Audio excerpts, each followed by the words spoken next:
एकनाथ शिंदेंच्या बालेकिल्ल्यात उद्या गणेश नाईकांचा जनता दरबार। सकाळी 11 वाजता ठाण्याच्या महाजनवाडी सभागृहात जनता दरबाराचं आयोजन।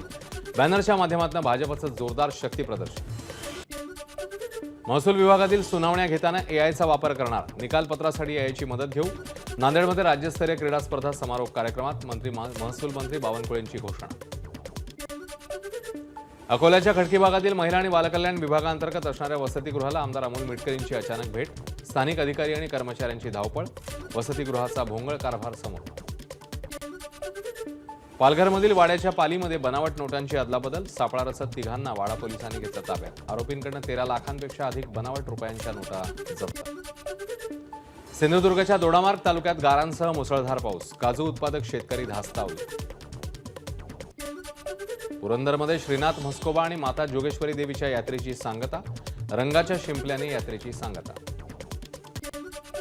21 दशलक्ष डॉलर्सच्या निधीबाबत पंतप्रधान मोदींनी उत्तर द्यावं, अन्यथा मोदींविरोधात फौजदारी खटला दाखल करणार। सुब्रमण्यम स्वामींचा थेट इशारा।